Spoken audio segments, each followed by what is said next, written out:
Hello, welcome to Gardener's World.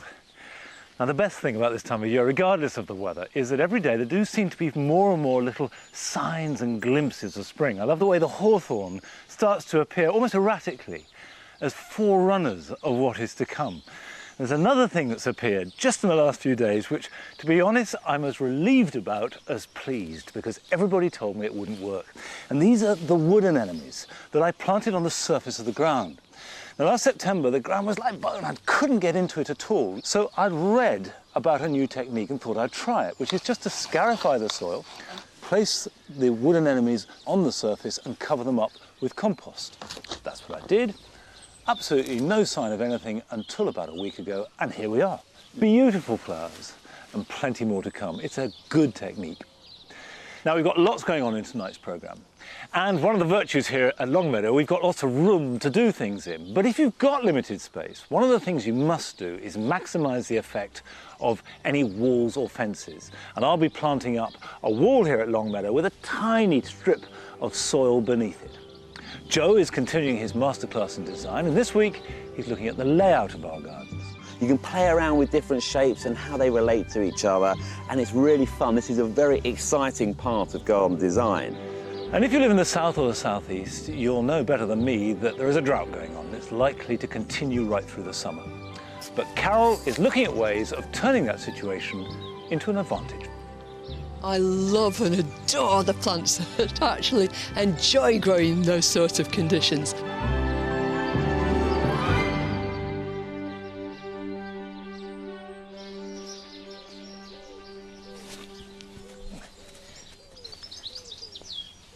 I'm planting out some aconites that I got as tubers last summer, and they were a funny little bag of odd-looking things, and I put them into these plugs and kept them in a cold frame over winter, and you can see that they formed nice plants with a good root system.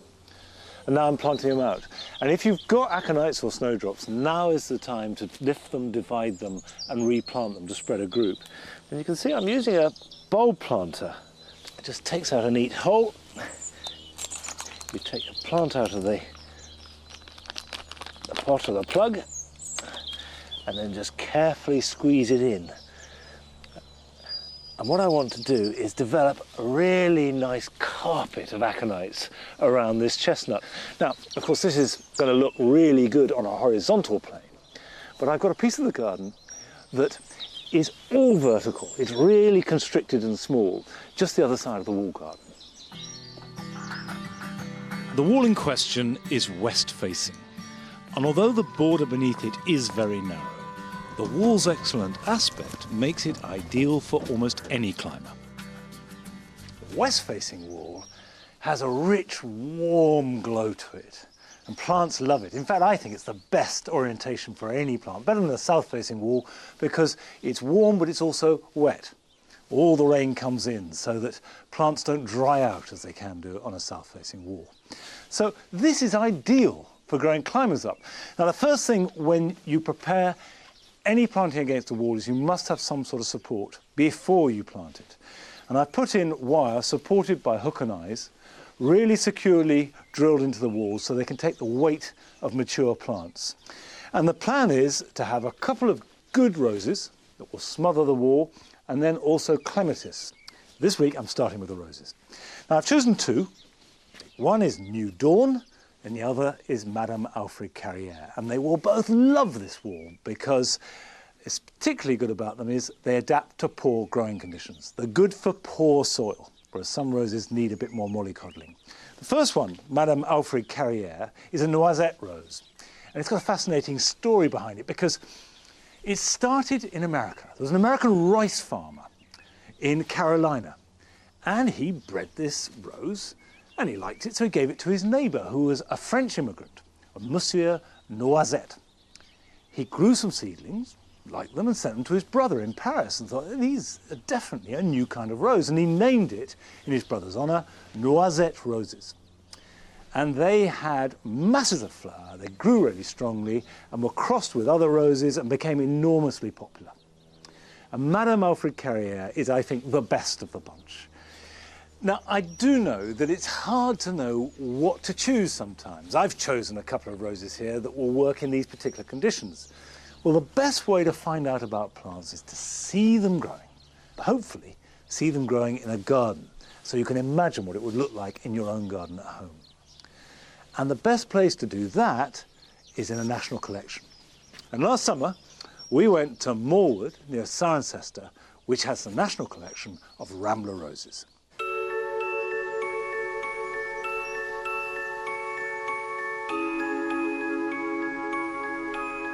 We started it back in 1983. The garden was rather run down and it needed something to resuscitate it. A friend suggested that we have one of the national collections they were just starting, and I said, what would be a good idea? And he said, rambler roses, and we have been collecting ever since. We don't want to do proper regimented gardening. We want to do much more wild landscaping, really. And the ramblers really are a wonderful focus. A rambler flowers on old wood, so you prune it after it's flowered, i.e. in the summer, usually July or August. And a climber flowers on new wood, so you prune it in the spring. And that is my good sort of working definition. People think they're all singles, but actually there are doubles, there are sprays. Well, I planted apple blossom against the house, and it's a vigorous variety, and it hit the gutter in 3 years' worth of growth. Rampant is the word, I'd say. I mean, we have to hack her back really hard often. Otherwise, she'd have overtaken this side of the house. She'd be in the windows if you didn't hack her back. But she's a beautiful colour, so we love her, and she does flower for a long season. It's a long flowering season. It's good flowering.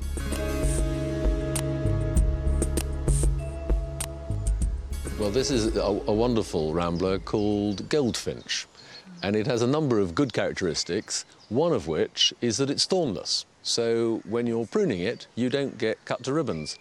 And it's very pretty, yellowy, apricot-y, perhaps, fading to cream. Lovely rose, and doesn't grow too big. And so perfectly well behaved, never steps out of line. Is a lovely, natural-looking, small Very good rose. small rambler.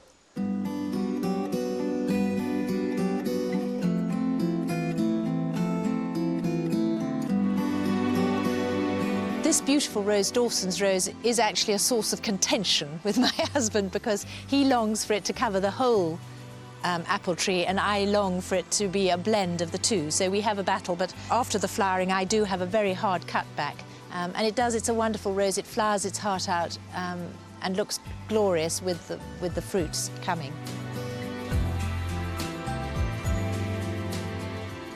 This is a glorious one, beautiful painterly colours. It's called Madame Alice Garnier. And actually, it's quite small, quite compact, could do well in a smaller garden. And it will throw a second crop of flowers if you don't set about pruning it in July.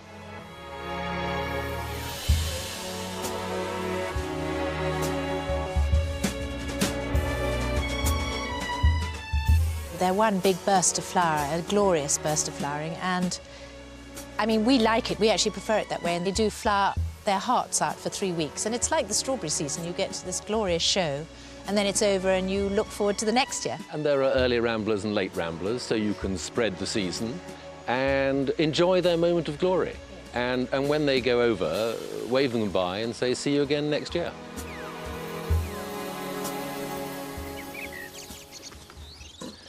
Now, that is a stunning garden.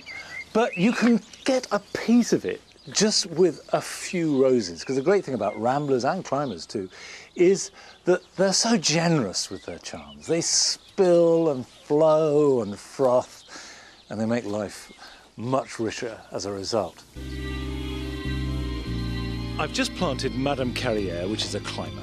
You can usually distinguish a climber from a rambler because ramblers tend to have much more vigorous growth and flower only once with lots of small blooms. Climbers, on the other hand, often flower repeatedly and respond well to being tightly trained. However, the next rose I shall plant is a rambler called New Dawn that breaks the rules because it behaves like a climber.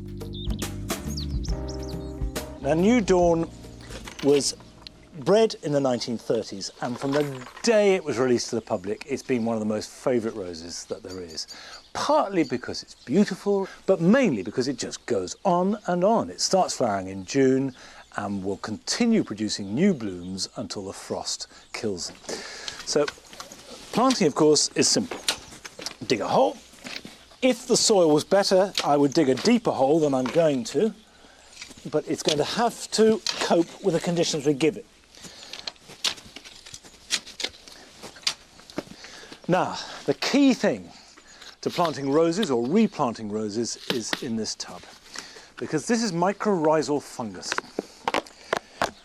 And the fungi are contained in this clay-like medium. Mycorrhizal fungi occur naturally in healthy soil, but you can give your plants a boost when you plant them by adding some more. The fungi attach themselves to the plant's roots and spread out, making a network of fine fibres, which in effect increases the total surface area through which water and nutrients can be absorbed by the plant. Now, I used to think that its action was triggered by moisture. That doesn't seem to be the case. It's actually triggered by contact with the roots of the plant. In other words, it's the plant that triggers the fungus into action. So the best way to apply it is not just to sprinkle it into the hole, but just hold it over the hole and sprinkle it over the roots. So it's touching the wet roots and will stick to them. So any that miss the roots then goes into the hole. You don't need a huge amount, just enough to get things going. And it's also particularly good in poor soil, which is going to be fairly deficient in the fungi. Now, pop it in the hole and then just backfill around it. Now, if you've got any straggly shoots at this stage, they should be pruned back. Even though you want a tall climber, now is the time to prune it so you get good, strong growth from the base. In fact, this plant is fine. 4 good shoots and those will grow out. And it may look pretty inadequate now, just a few sticks in brown soil, but that will grow vigorously.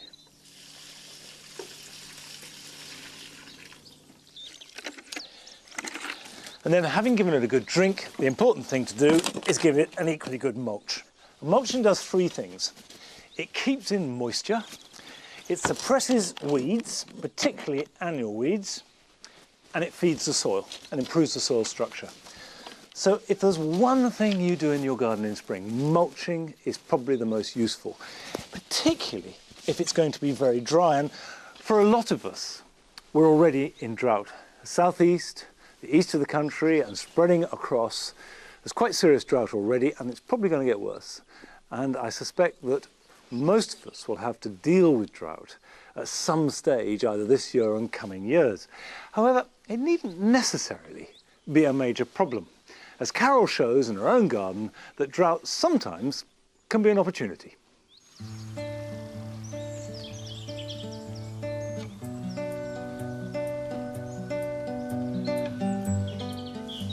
We often hear from viewers from all over the country who share the same problem, that of dry conditions, drought. Now, I garden in the southwest, and my soil's heavy clay, and we haven't got a drought yet. But nonetheless, I love and adore the plants that actually enjoy growing in those sort of conditions. So 30 years ago, I built this great big raised bed, and it's built with local stone, but within it are 2 to 3 feet of rubble, and on top of that, rather poor soil with lots and lots of grit added to it. This enables me to grow plants that will grow in any sort of dry and droughty condition. Just look at this pulsotilla with these soft, furry leaves. It's not just the stems and the leaves, but the flowers too, which are covered in this thick fur. And that fur collects water and takes it right down to the root of the plants. Some plants, though, have developed quite different techniques. This cotoneaster that's draped over the top of the wall has tiny little leaves, so it loses very, very little moisture through them. And how about this for an example of this strategy of tiny leaves? This is a whipcord hebe, and here the leaves are so reduced that they're hardly recognisable as leaves at all. And of course, very little moisture is lost through their surfaces. And there are other plants with narrow leaves too, like this euphorbia. Now this Caraceus wolfenii group are all from all around the Mediterranean, the Iberian coast, conditions where it's really dry and well drained. And there are plants like this. Look at this vivascum. Everybody knows this because it seeds itself around in our gardens. And both the back and the front of the leaves is covered in fine hairs, which prevents the sun from scorching the cuticle of the leaf. Well, I've got lots of plants on here, but there's always room for a few more. And I think this time of year, you really just want to zhuzh things up. There's a whole list of gorgeous plants that have adapted themselves to withstand drought conditions. Like this sempervivum with its thick fleshy leaves. Each one is a self-contained natural reservoir. Alpine plants like this encrusted saxifrage will also relish an arid situation. And I'm going to introduce a bit of softness into this bed with steeper tenuissima, a fine bladed grass that will form a perfect backdrop. It's in very light, really light compost, and I know that this isn't going to settle in there, so I'm going to take quite a lot off here. Looks a bit sort of extreme, but breaking a grass's roots like this will, at this time of year, will just persuade it to make new roots and move out, so it should settle in really quickly. It's a good idea when planting perennials in dry borders to improve the soil and boost its moisture retention by adding loads of organic matter. But you don't have to go to huge expense when you're trying to cover a large dry area. There are plenty of ways of creating new plants for free. Well, one of the plants that loves this sort of situation is Primula auricula. This is one called old mustard, and the leaves are covered in farina, flour, which is another device to protect the leaf from the hot baking sun. And I cannot resist but make a few extra plants from it. And all I need do is pull these apart. Out they'll come with these great big long roots. So each one's going to go into its own little clay pot. I could plant them straight into the ground immediately, but I think I'd rather make sure that each one gets settled into a pot first of all, firm it in, and then finish the top off with some grit, so that the rosette, when it opens up, will actually be sitting on the surface of the grit. And if you want extra colour at this time of year, just a sudden splash, then you can use some of the little bulbs that inhabit this kind of place in the wild. Things like small crocuses and irises. There's a lovely iris called Catherine Hodgkin, which would be ideal in here. But to finish this off now, all I need to do is mulch it. And I think the most appropriate mulch is grit. And what's more, it looks pretty good.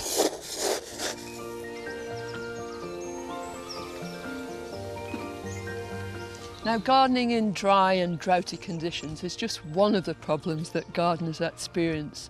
And if you've got a particular problem or dilemma, from planting to propagation, why not contact me via the Gardener's World website.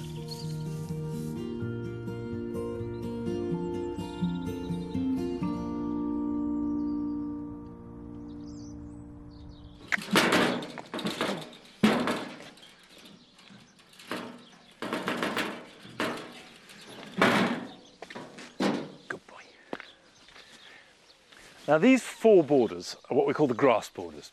And the grasses dominate not just the way they look, but the way that we garden them. And in effect, we leave them all winter, a tiny bit of a tidy up, and then they're allowed just to slowly die back, and the structure of the plants remains stark and dominant.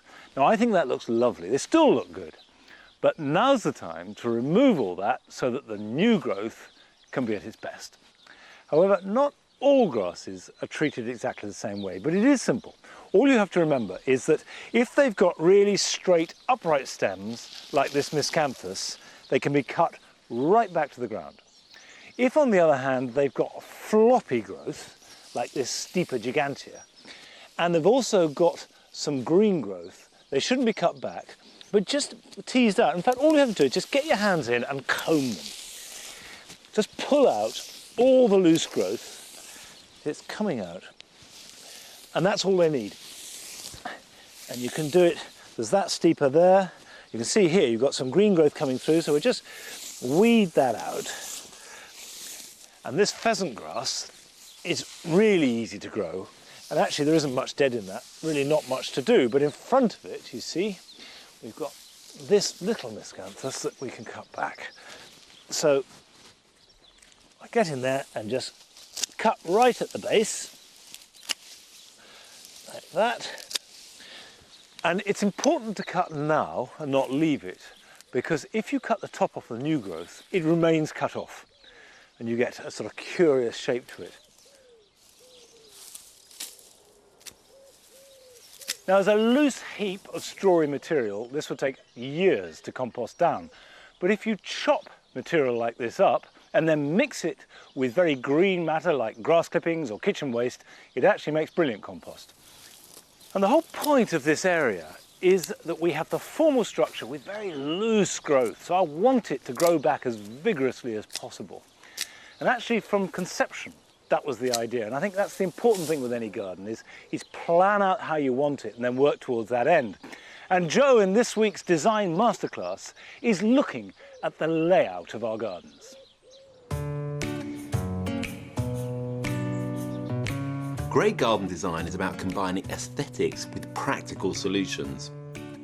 Over 5 weeks, I'm taking a close look at 6 very different real gardens that beautifully illustrate the principles of good garden design. And with the help of my sketchbook and some of my own ideas, I'm attempting to explain these principles and show you how to make your garden a success. Last time I talked about boundaries. Now I'm looking at how to make your space work for you with garden layouts. When you're thinking about your garden layout, the best thing to do is to try and get it down on paper. You can play around with different shapes and how they relate to each other, and it's really fun. This is a very exciting part of garden design. I always start with thinking about the lines people follow as they walk through the garden, and that's going to be decided by your style, formal or informal. So, say you're a formal person and you want a formal style garden, then the movement through the garden is going to be very much up and down. The eye is going to be drawn straight through, and that gives you a nice line of symmetry, and from that we can start imposing geometric shapes onto the space itself. And I like to use strong geometry because it helps define the garden space but also hold it together and give it plenty of structure. Now with an informal garden we're trying to create some more movement through the garden and use the whole width of it. So draw a line across it and you can see there's a little bit more flow in the garden and it creates more of an informal movement, and all the areas outside of these areas are going to be planted up, so they're going to help soften it. And I think just by breaking a garden up into 3 it seems to work quite well. If you just break it up into 2 you've got one area or the other, but with 3 you've got more interest going on and you've also got a transition between the first one and the last one.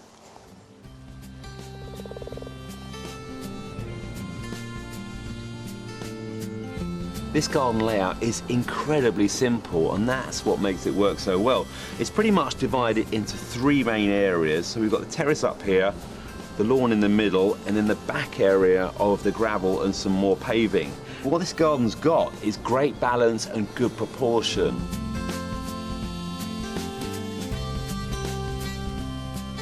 If you want to create a fluid design, then consider using circles because they impose strong geometry in the garden, hold it together all year round, but at the same time the eye constantly moves around them, so it never quite knows where to stop.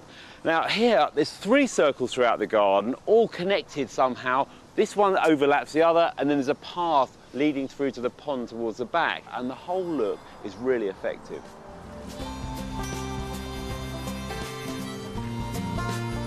No matter what the size of your garden, I really like this geometrical approach.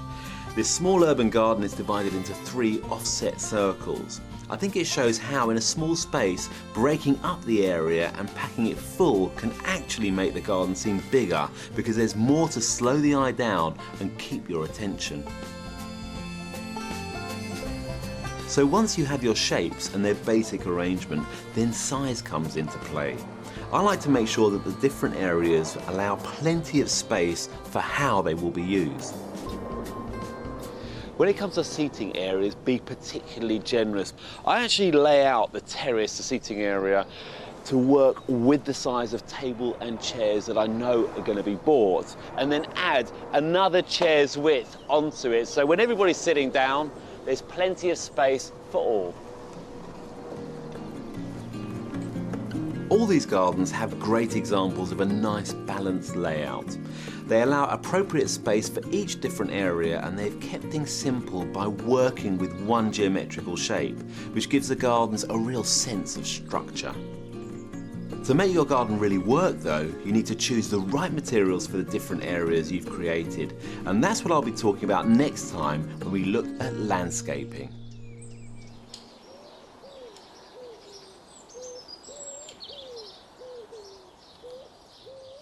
This is not only a good time of year to plant roses, but also to prune them, particularly hybrid teas or shrub roses. And the basic thing to remember about these is that they flower on new growth.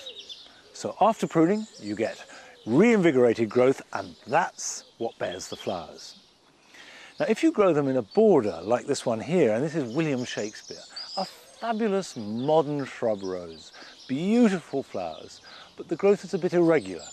And what I want is a really strong framework so I can see those flowers held up round about sort of my waist height here. And to achieve that end, I need to encourage vigorous new growth. And the harder you cut, the more vigorous the growth. So the logic from that is, if you want strong growth, cut weak stems hard. Now you can see here on this shrub, that's a nice strong growth. Don't need to cut that out, but this is fairly weedy. You can see there's a little bud there. Just cut above it, like that. This stem is strong, this one's weak. So to balance it, I'm taking the weak one right down to the ground. There we go. It seems slightly counterintuitive, but it works. Now, you may not grow roses, but here are some jobs that you can do in your garden this weekend. If you have a greenhouse, you won't be using it for tomatoes and other tender veg for a little while. So it's a good time now to sow or plant out some salad crops. These temporary crops will grow quickly and you can harvest them and enjoy them whilst there's little else in the garden. But you don't need a greenhouse to raise masses of seedlings for your vegetable garden or your flower borders. All you need is a small seed bed. Remove all weeds and stones, add some grit if the soil is heavy, and rake it smooth. Then sow the seeds in short rows, being sure to label them clearly. That's right. That's it for this week. Bye-bye.